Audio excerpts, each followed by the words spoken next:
everyone. Hello, my fascinating Renaissance ladies. If this is your first time, I welcome you to my channel, my season of life, 60 years and beyond.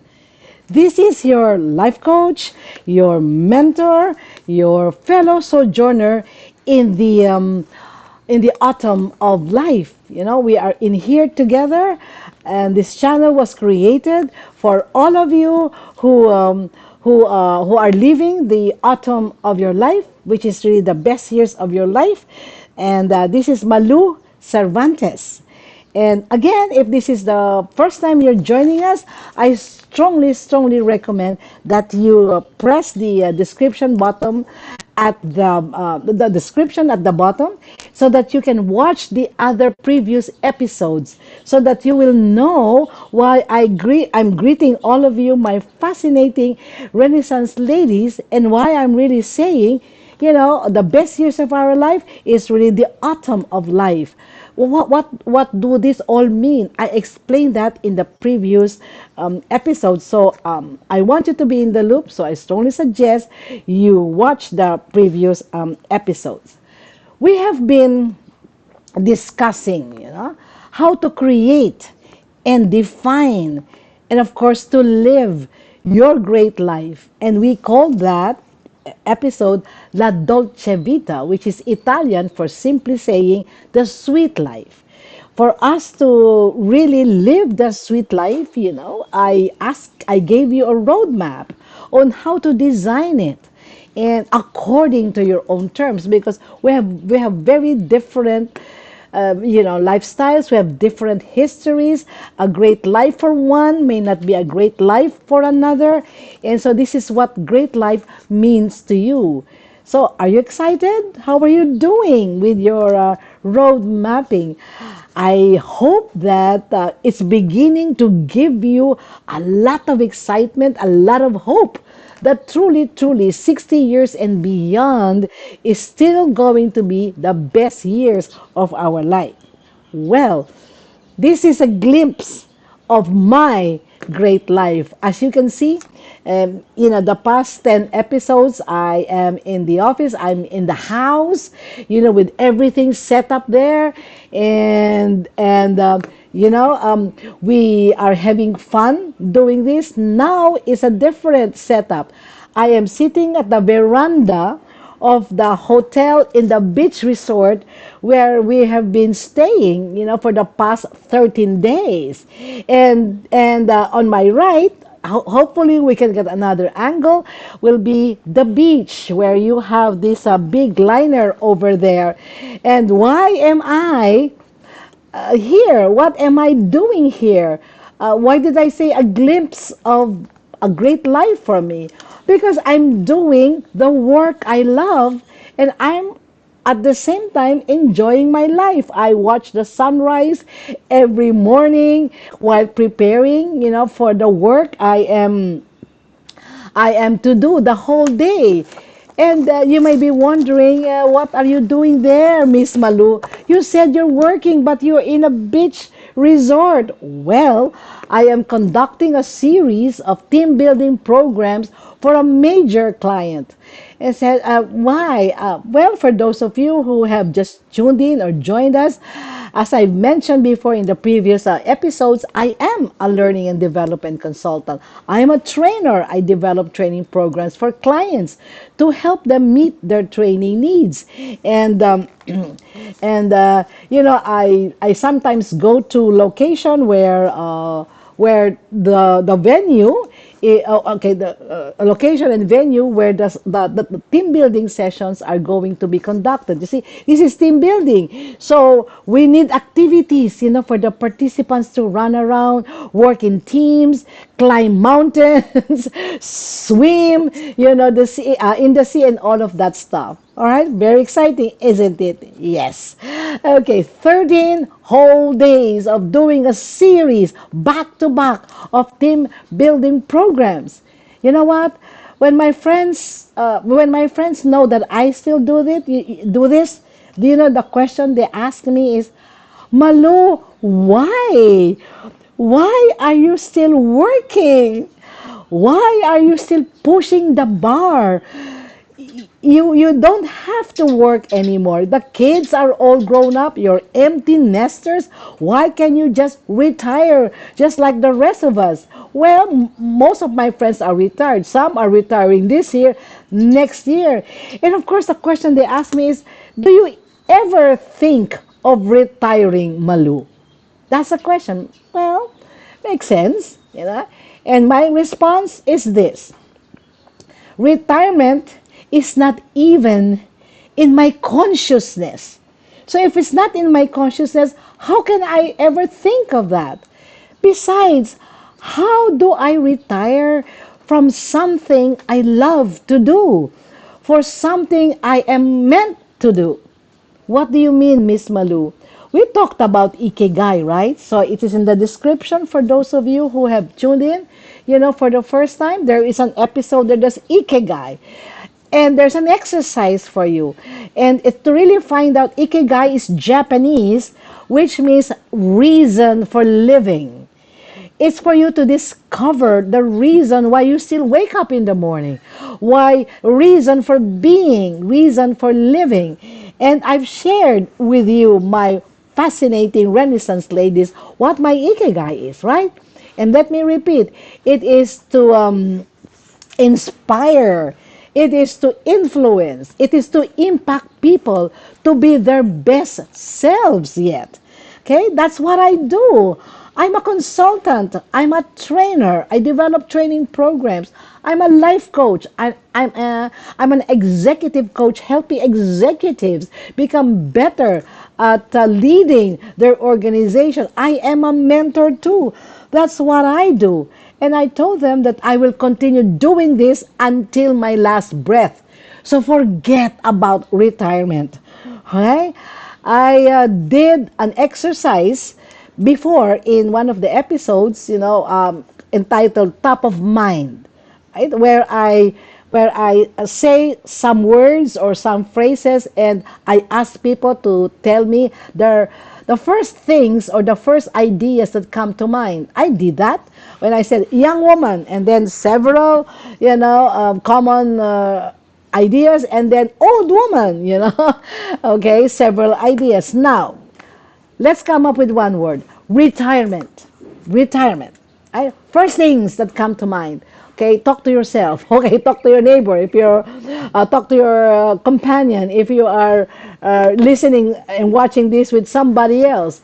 Okay, let me share with you top 5 responses I get. Okay, let me see. First, first stop will be, oh, retirement is stop working and start living the life that I wanted, I've always wanted. Okay, yeah.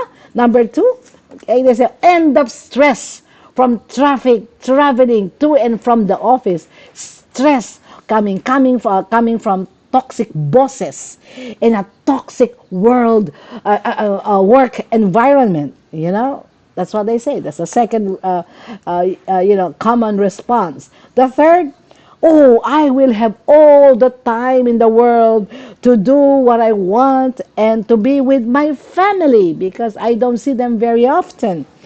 Okay, number 4, freedom. Freedom from what? Freedom from responsibilities, freedom from deadlines, freedom from slaving 9 to 5 every single day. And of course, the last one is rest and recreation. Not just looking forward to weekends. Well, I'm sure you can relate, huh? Now, let's have a quick pacing or change of pace. Okay, let's see the reality. I have to read the research. Okay, guys. Number 1, Harvard School of Public Health. Retired individuals were, take note, 40% more likely to experience a heart attack or stroke than those still working, and this is more pronounced during the first year of retirement. Take note. Number 2, a study done by the National Bureau of Economic Research.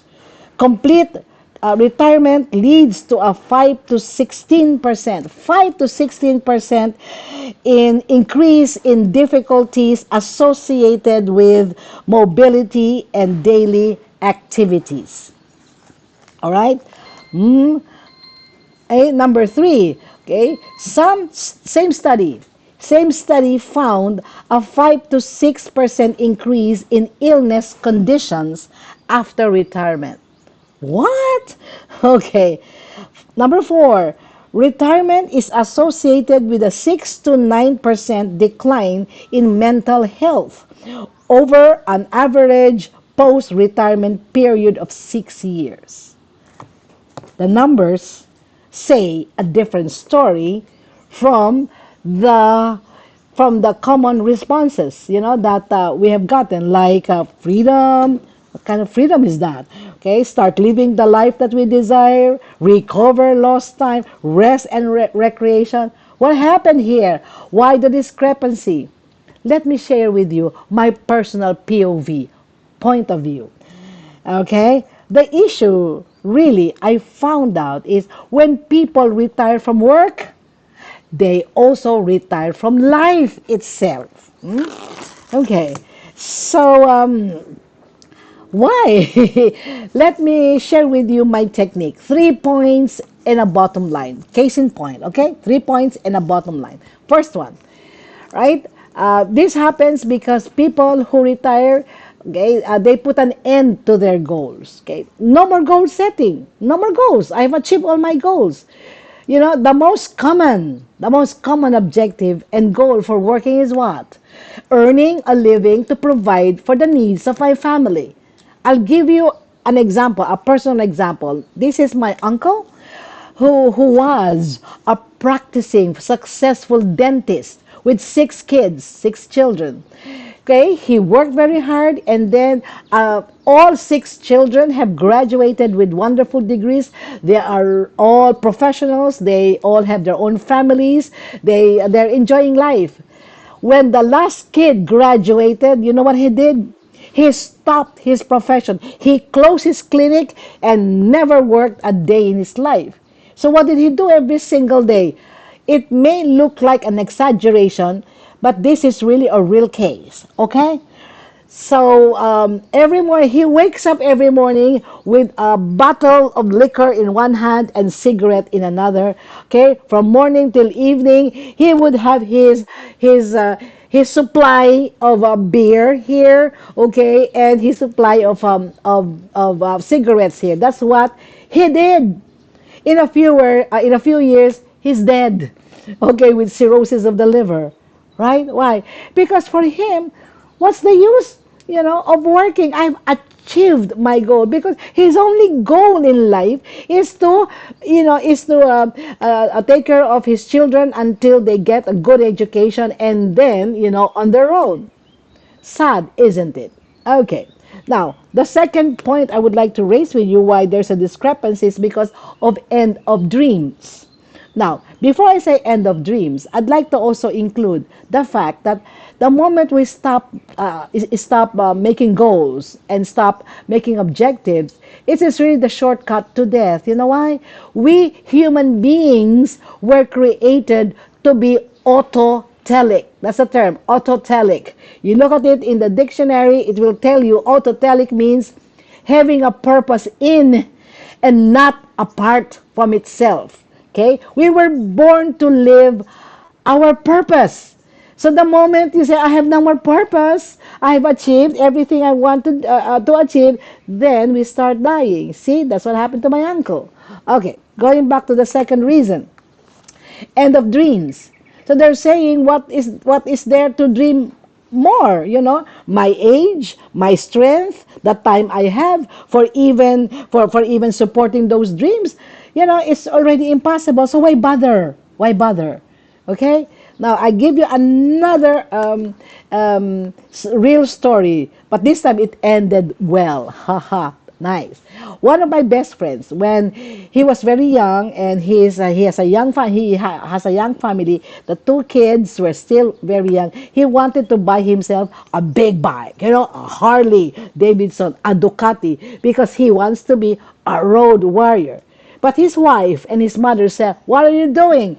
You can't do that. You still have a family to support. What if you meet an accident, etc., etc., etc.? He finally got exasperated. He gave up, but he made this. I promise you guys, the moment the youngest graduates, I will do what I want to do, okay?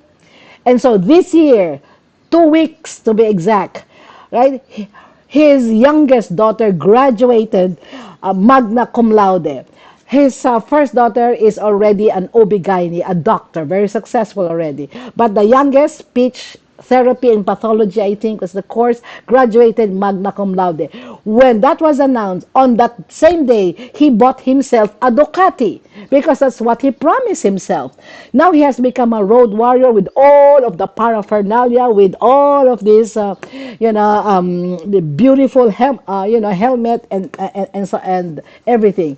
So he has joined a group of executives who are weekend road warriors with their big bikes like Hell's Angels. Okay, so that's the second point that I would like to share with you. Well, the third point is too much challenge, okay, and the disruption brought about by technology. And so people retire, say, why learn? What's the use? Where will I use it? Etc. You know? Okay, so bottom line, the culprit, I believe, is a very defective, polarizing paradigm. What do I mean by that? You have here end of work, yay, and then now I can start living my life. Polarizing, isn't it? What we need is a paradigm shift. You see, work and life are not separate elements. They are interconnected, they are interdependent, even on a very basic level. In the functional level, we need work to be able to support our family, right? Okay, fine. But in the social, emotional, and mental level, okay, work also provides a portion of our identity, isn't it? Like you go to parties, you go to reunions, okay, you go to clan, get together. The first thing they're gonna ask you is, what do you do? Okay, so you answer, I work in an office. I'm an accountant. I'm a nurse. I'm a consultant. I'm a teller. I'm a banker, etc. Isn't it? And then you exchange business cards. That's part of your identity. That's your work. Your social circle, where do they all come from? Most of them come from work. Like they are your colleagues in the profession, they're your office mates and their families, and all of that. And then you try to separate these two. No, you need a philosophy that will integrate work and life. Okay, that philosophy I call work life harmony. In the next episode, we will discuss more of that, how to do that, okay? Now, if you find all the things I'm discussing with you very helpful and resonating with you, okay, click the bell the bell icon in there, click and subscribe because we upload our episodes. Okay, every Tuesday and Friday. This is episode 11. You see, it's episode 11. So I would strongly suggest you also give your comments on the comment section, so I know what else would you need to hear to help you, because we are in this together. Okay, my fascinating Renaissance ladies. Now, if you just join us for the first time, you are one of us already, and I will see you in episode 12. Right? Signing off, Miss Malu Cervantes.